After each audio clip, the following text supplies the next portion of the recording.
Hello, and welcome back to part 9 of this. And picking up where I left off, as I was saying before, we are in a season that there are things that the enemy thought he was using in order to pull, siphon, and or vacuum the money out of society through inflation, through prices going up, through gas prices, through all of this. Money is being siphoned back into certain particular, only specific people are getting this money when it comes down to these things being made. When certain jabs was created, only a particular person got paid for that. All of these kinds of things came together and money was siphoned. But if you recall in Exodus, that just as the children of Israel were being prepared to leave, the people gave up their gold, their silver, and their riches. They said that they were borrowing it. Are you really borrowing this? You plan on taking it, leaving, and coming back to bring it back to them? No, it was being taken from them. God is situating scenarios, and I was literally just listening to one of the ministers I listened to. It wasn't a week ago. She was literally talking about this. The money is being shifted through vessels,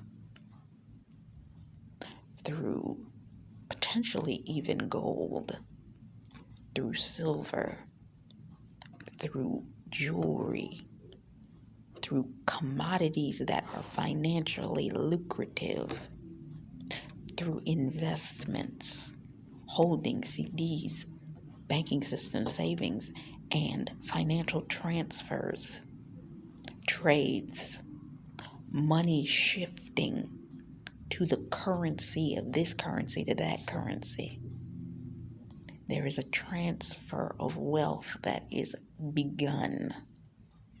I was listening to one of the other ministers I listened to, and he was doing a breakdown on the fact that there was one particular form of currency that is scheduled to replace the American currency as one of the highest rated forms of currency. And people have on the down low been purchasing this currency and investing in it. And when this currency switches,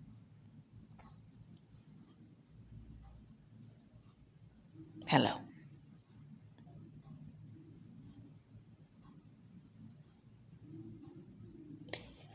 There are people, and pay attention to this. Did you notice a whole bunch of people put all their money into that one form of a specific coin? And when that person became, it came out that they were fraudulent. You had celebrities that had endorsed this coin. You had people that are now in debt because the finances were siphoned away from them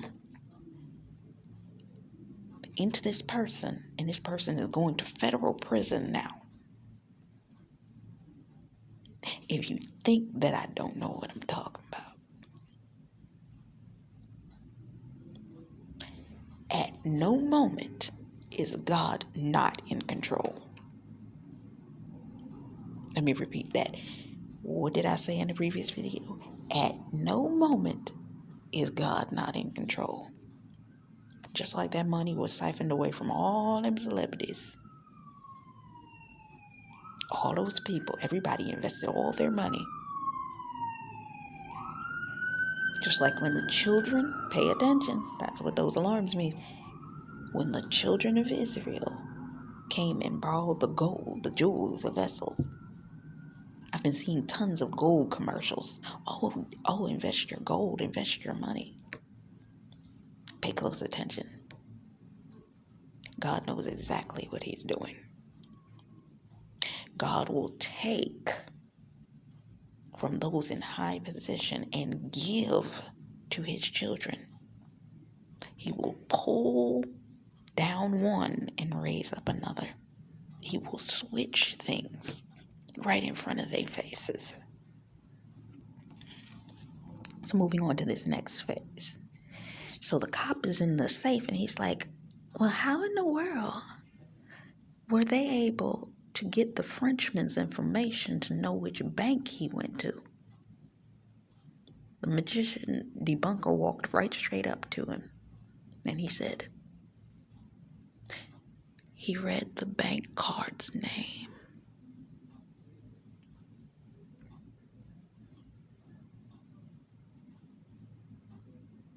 Isn't your bank on your credit card? Isn't your bank on your Visa?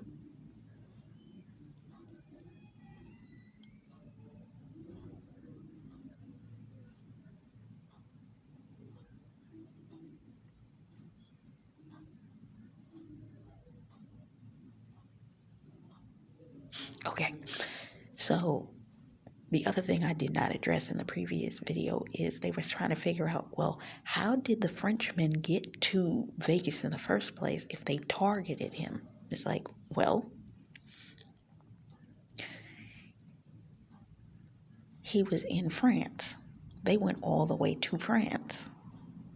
Now remember, they had to have done this heist within 24 hours of doing that show in order for the money to not be discovered as being lost, right? So what ended up happening is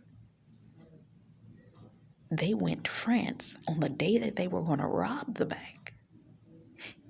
They targeted the individual. They used mentalism. They had the guy walk past him a couple of times, and when the guy walked past him, he suggested Vegas.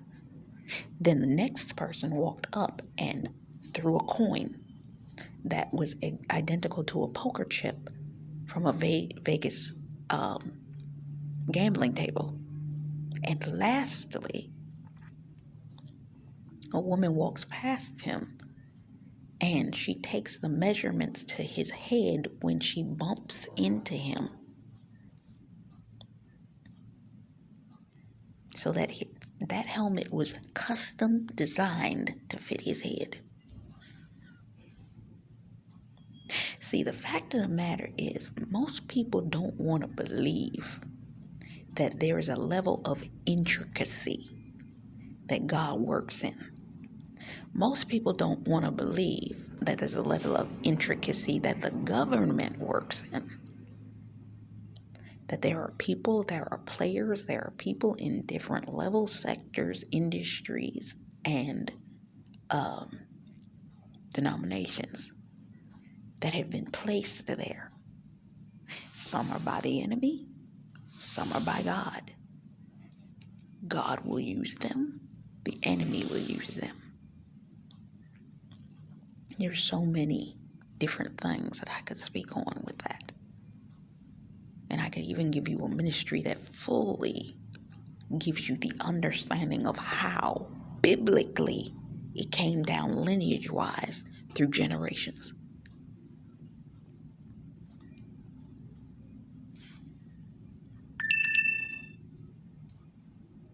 And because of that, all of these people were strategically put into position.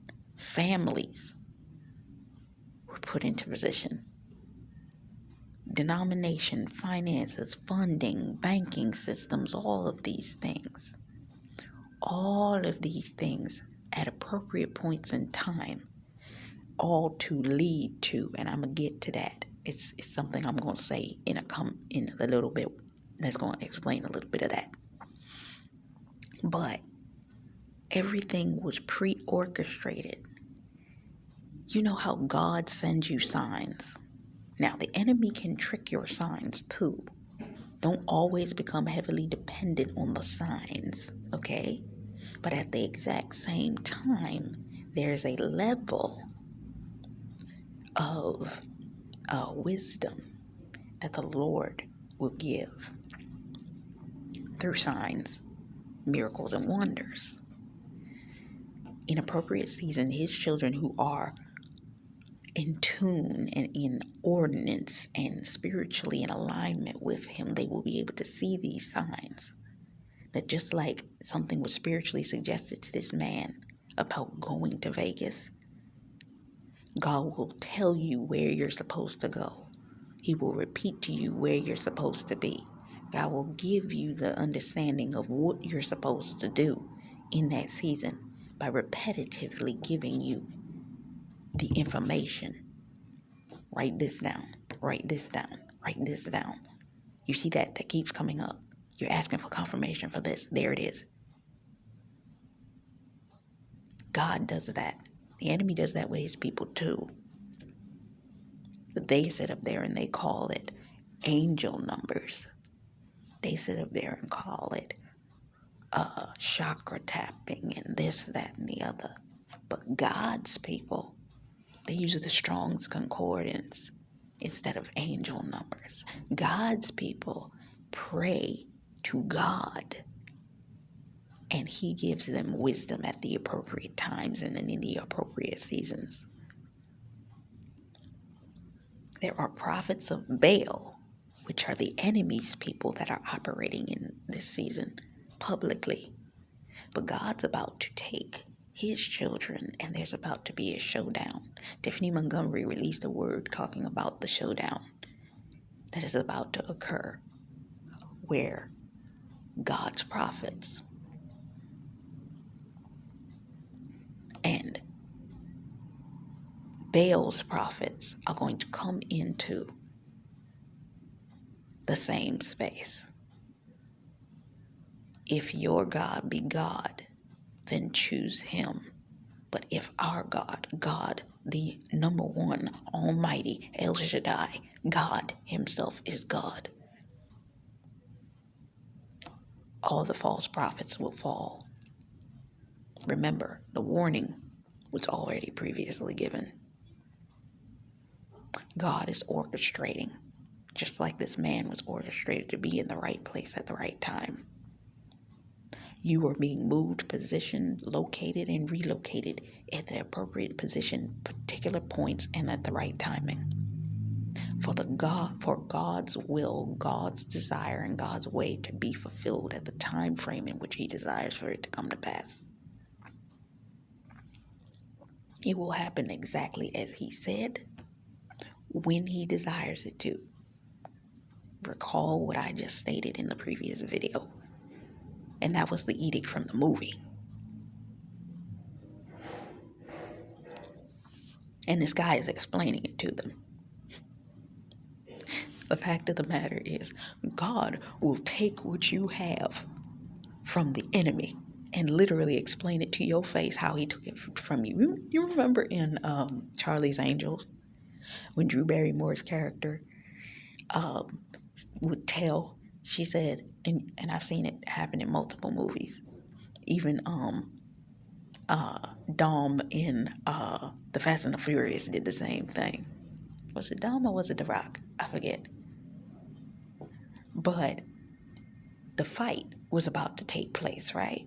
And just before the fight took place, they will always say, while still being handcuffed, exactly what they were going to they told them exactly what they were going to do. I'm going to kick you, I'm going to fight you, I'm going to punch you in the face, I'm going to do this, I'm going to do that, and I'm going to do that. And the people are standing there like, you going to tell us what you're going to do? Oh, that's what you're going to do? Oh, that's what you're going to do. He said, that's exactly what I'm going to do. And what did she do? She turned around and did exactly what she said she was going to do. And all of them ended up knocked out on the floor.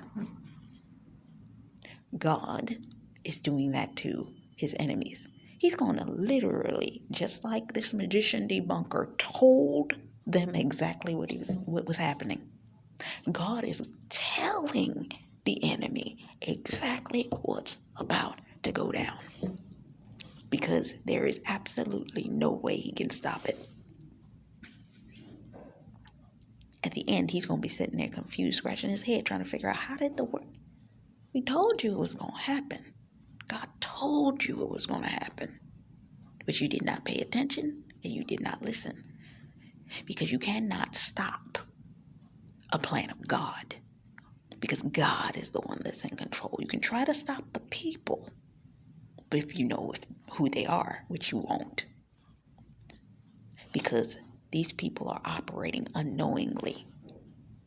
He's using them. God's people, to a degree, know that they're being used. But some people God is using, He will literally turn enemies against the enemy's camp to use them for your favor. They do not know that they're being used for God's favor.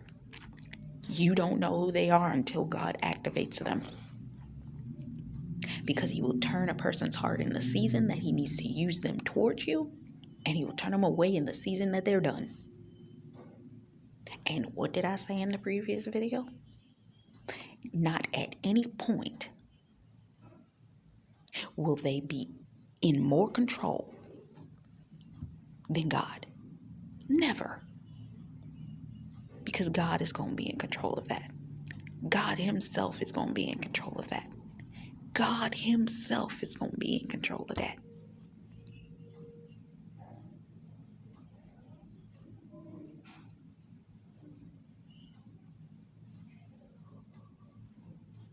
Okay?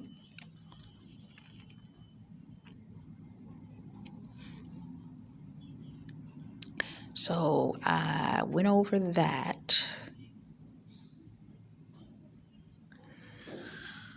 I'm trying to get to the place that I'm at.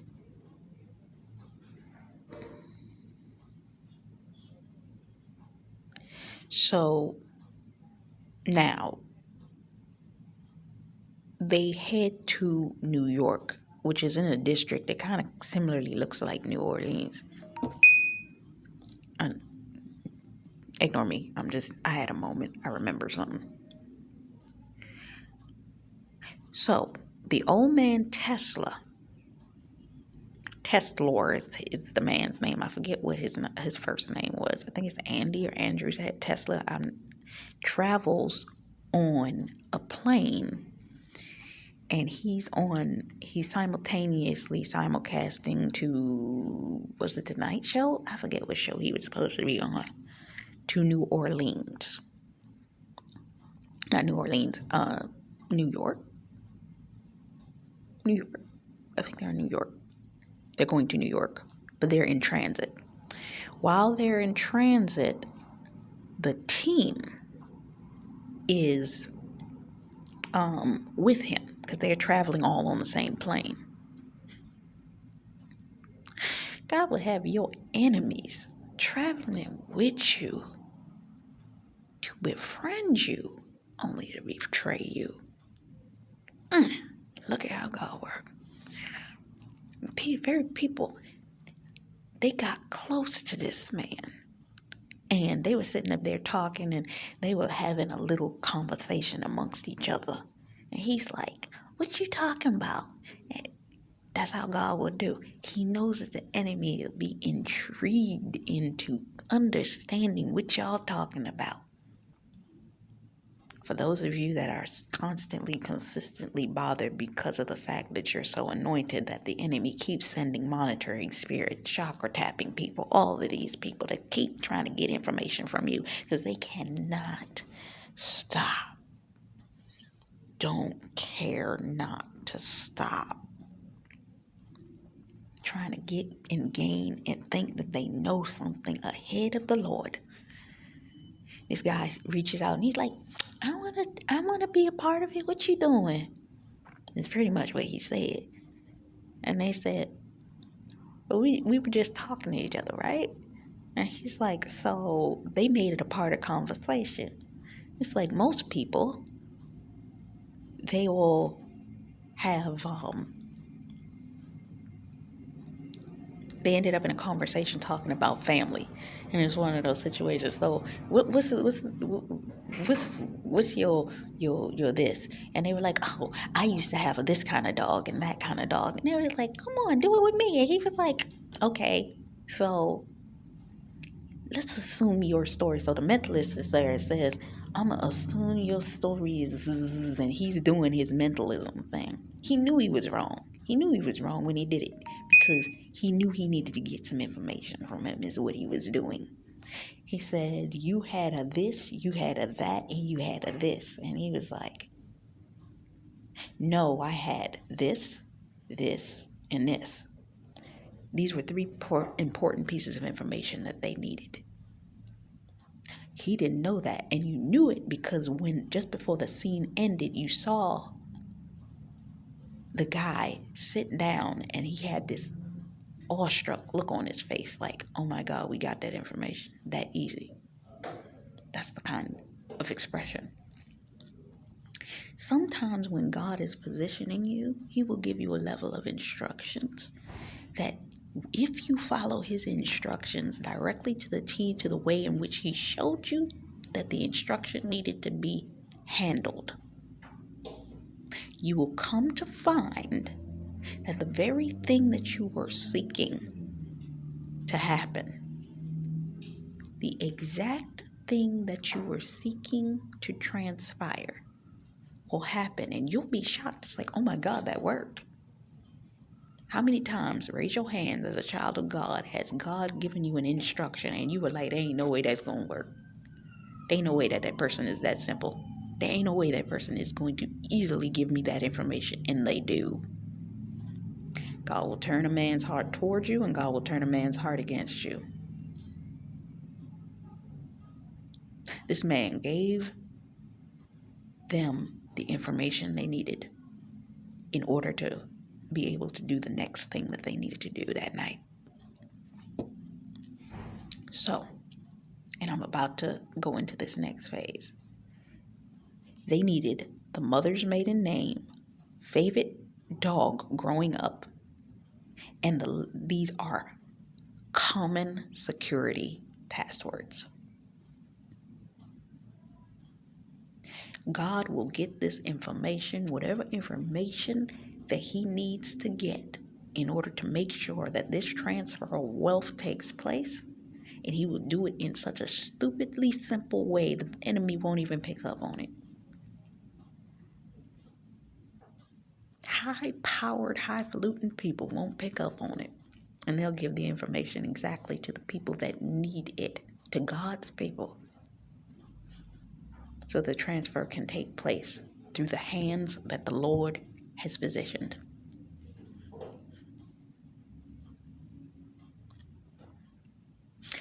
So,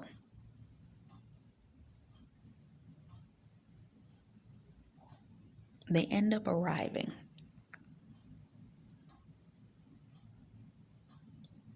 And the cop and the Interpol woman negotiate a safe house.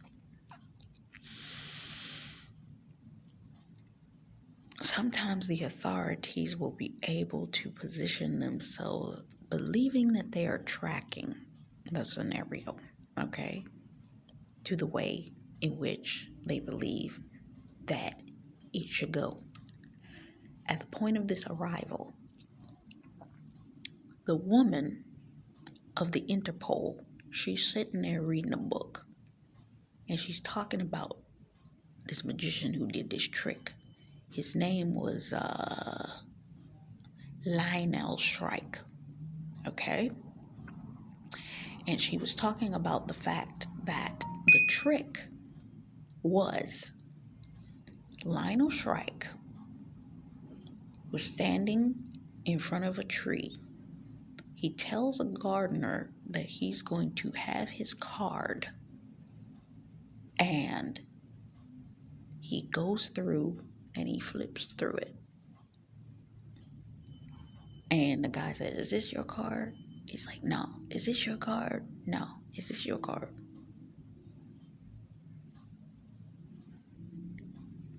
And he said, is that your card? The tree had a card sticking into the face of the glass of this tree. A tree that had been in the ground for past 20 years. And it had grown around this card.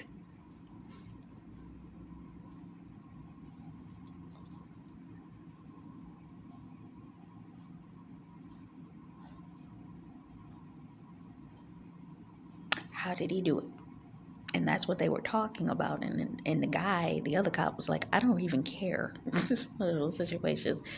And he ended up coming outside with her. And she was having a conversation with him about, Jesus, bring it back to me, because I don't quite remember the exacts. But he was having a conversation. And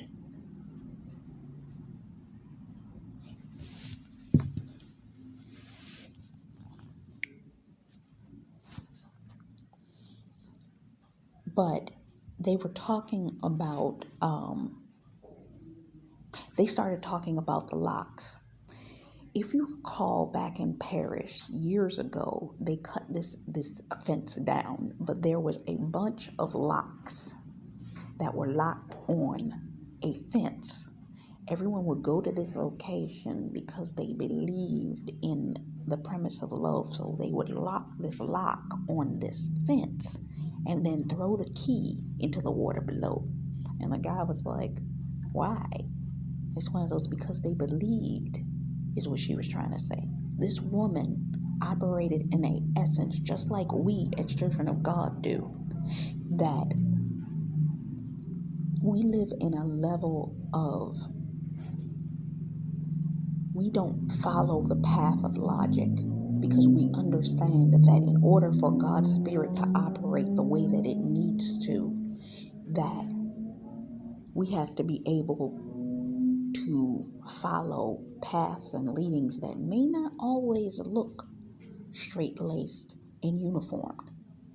They may be designed